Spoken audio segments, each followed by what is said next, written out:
Why do birds in a small corner of Dunkirk keep on dying? This is the area by Save-A-Lot on Main Street where neighbors say they keep finding the dead birds. This whole street was covered in them.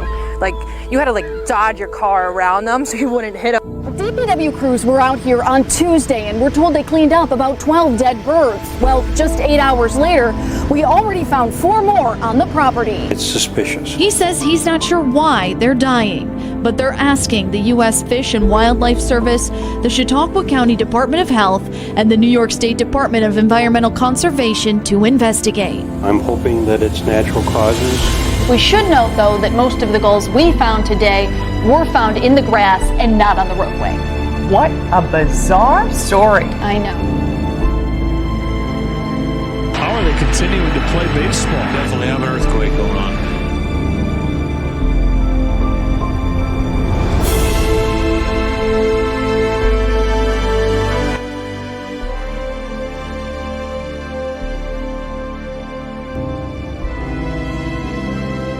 There have been distressing scenes at an Adelaide primary school where bloody birds have dropped from the trees in front of horrified children at vacation care. A warning that some viewers may find this story upsetting. Animal rescue volunteers rushed to the school yesterday afternoon where the animals were found with blood gushing from their mouths. There was a bird that was just flying in front of me. Something kicked in, or whatever has been happening to these birds kicked in and suddenly came tumbling to its death. Obviously, it's horrific. They die very painfully. They're very distressed. They're crying. They're bleeding. Volunteers returned to the school grounds today where they found several more dead corellas. Local vets are still trying to determine how they died. Developing this morning, we are learning more about a rare scene in St. Simons Island after more than 24 pilot whales beached themselves. Happened right near shore. Researchers are trying to figure out what caused the pod to swim towards land. We've never had a live mass stranding of pilot whales in coastal Georgia historically that we're aware of. This is an odd thing to have happen here. You're seeing video of a pod of about 50 pilot whales swimming close to shore at St. Simons Island. Dozens of the animals, which are actually large dolphins, were spotted Tuesday. About 6 were stuck in shallow water. Dixie McCoy went on Facebook Live to share a look at an unusual occurrence. These are St. Simons Island. All these whales have been washed up to shore. And there's already been one whale that's been attacked by a shark. One after another, whales flopping around, lining the beach, struggling to survive. It is so sad. Oh my God. Well, I spoke with scientists and lifeguards today, and they all tell me the same thing. They have never seen anything like it before. Everybody was crowded around it. You could tell that this doesn't usually happen on an island like this. 50 pilot whales, a dozen already beached, the rest in shallow water. Oh, poor baby. Rescuers turned waist-deep water into whale triage. They said to be careful of the tail. It's very powerful. They physically turned around animals 20 feet long, weighing 3 tons. It's extremely rare to see something like this, and now they're trying to piece together why dozens of these animals rushed towards this beach on St. Simons Island. No one knows why pilot whales strand themselves. Over the last decade, mass strandings have happened about once a year, usually in the southeast, typically in Florida, but not in Georgia. Breaking news, a dead beached whale washed ashore on Navarre Beach this afternoon. Navarre Beach Fire Rescue was there. They released these pictures. No word yet on what killed the whale.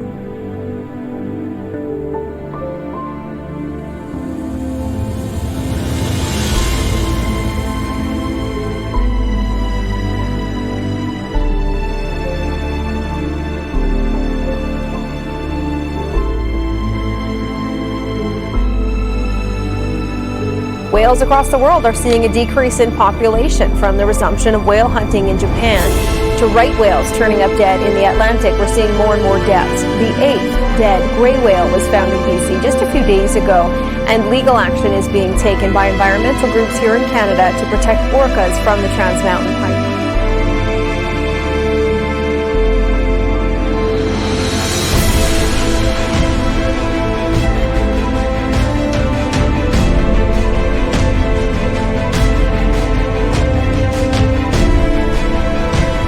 But in addition to that, with the whales dying off both the east and the west coast, as well as a new legal challenge to Trans Mountain, we're going to because of the southern orca whale population. I want to understand where these animals really are under stress, because clearly, if you look at it today, there's barely any harvesting at all versus 60,000 per year back several decades ago. You would imagine that many of the populations have recovered. So I think it's time for a bit of a check-in, but also see what we know about why it is these animals are dying, what is putting them under distress.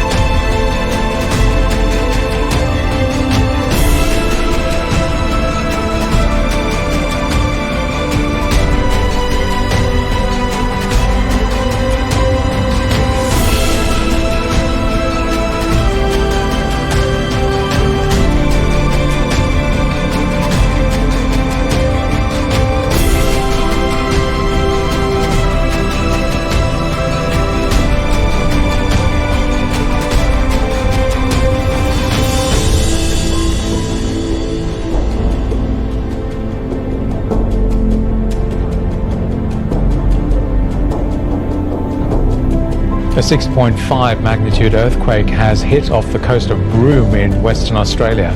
Well, from Broome to Perth, WA has been rocked by the biggest earthquake in the state's history. The 6.6 magnitude quake was felt all the way from Darwin to Perth, described as a once-in-20-years event.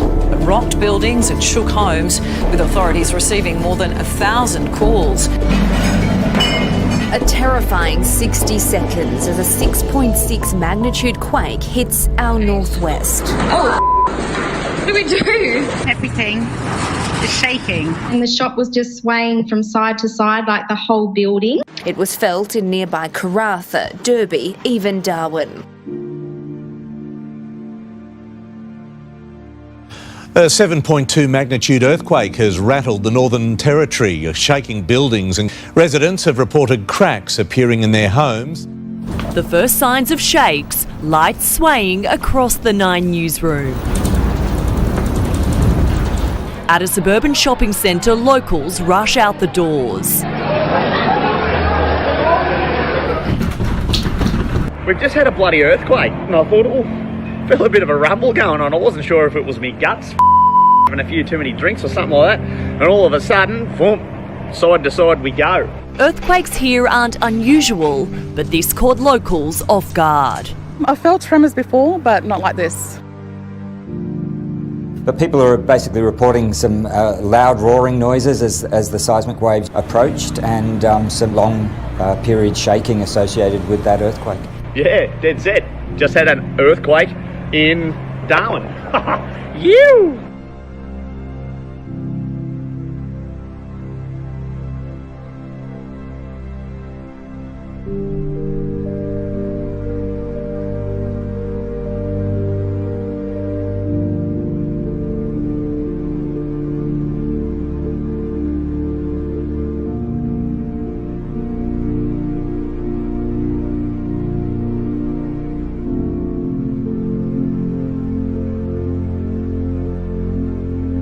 An earthquake erupting early this morning in Seattle with a magnitude of 4.6. For millions in the West, yet another round of earthquakes. This time, shaking could be felt in Seattle, and news of yet another quake hitting Southern California. Shaking up and down the West Coast tonight. Near Seattle, a 4.6 magnitude quake rattling people out of bed. Our whole bedroom was shaking. The walls were shaking. And so my wife woke up and said, wow, we just had an earthquake. Everything was shaking. I jumped off the bed and he told me to get my clothes on real quick. So we were kind of in a panic. People in Snohomish County near the epicenter of the 4.6 magnitude earthquake and the 3.5 aftershock felt the ground lift. It wasn't like, a big jolt, but it was enough to feel like you were dropped. A few hours later, trembling in the same Southern California region struck by powerful quakes over July 4th weekend. Oh my gosh. Oh my God. Oh my God. Today's shaker near Ridgecrest, a 4.9 on the magnitude scale. It has been a grueling week for residents in Ridgecrest and Trona as they find themselves in the center of more seismic shifting today.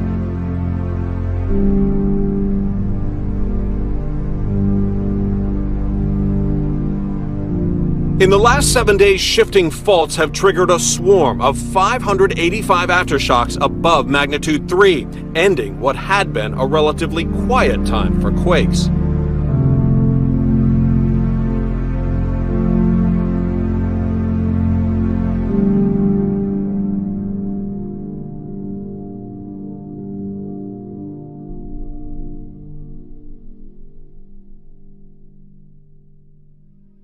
A day later, a second quake registering 7.1. The shaking even felt at the Los Angeles Dodgers game. How are they continuing to play baseball? Just to give you an idea of how powerful this earthquake was, look at this. The ground is split and there's a gash in the earth. And when the violent shaking started, it shifted the ground and left a crack that stretches for as far as the eye can see through the California desert. The biggest earthquake in 2 decades struck California's Mojave Desert. It rattled chandeliers and was felt by news presenters 250 miles away in Los Angeles. We need to get under the desk. All right, we're going to go to break. We'll be right back after this. Wow. That many Californians haven't felt for 20 years about the many fault lines that straddle below this region of some 18 million people. Last night, 7.1 magnitude earthquake could be felt across the state. And shutting down a highway strewn with rocks. Caused ceiling lights to sway at this casino. Oh my God. Reports of tremors came from as far away as Sacramento, an 8-hour drive to the north, and several hours to the south in Mexico. The epicenter of the Southern California quake was in the city of Ridgecrest, halfway between Las Vegas and Los Angeles.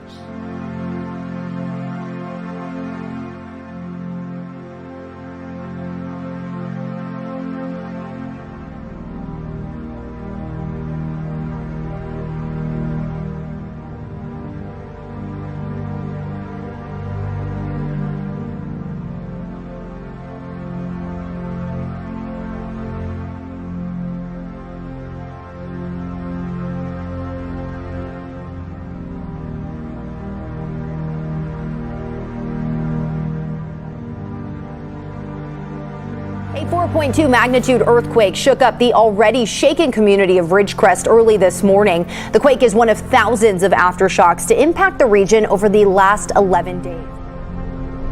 Powerful magnitude 6 earthquake has hit Bali. The magnitude 6 tremor struck south of the island this morning, injuring 5 people.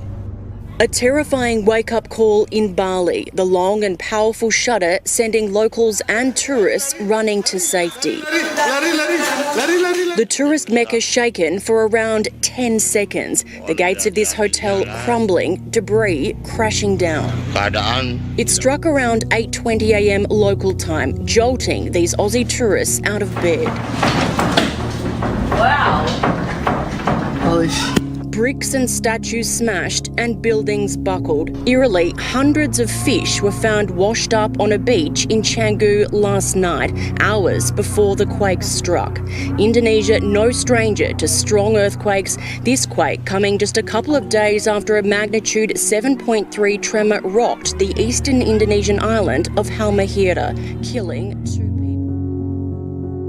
News out of Southern California, where another one shook the Ridgecrest area. That's right. It was a magnitude 4.6 quake that was reported last night about 32 miles from Ridgecrest. Now, this comes just after that massive 7.1 quake in the area earlier this month.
negative 30 degrees. Let's take a look at these Minneapolis firefighters showing just how cold it is. You can see what happens when they remove their helmets. The steam just rising right off of them. And ABC's Eva Pilgrim, she is there in Chicago. We know you have lots of layers on, Eva, but for many people, it's really not safe to be outside in these conditions.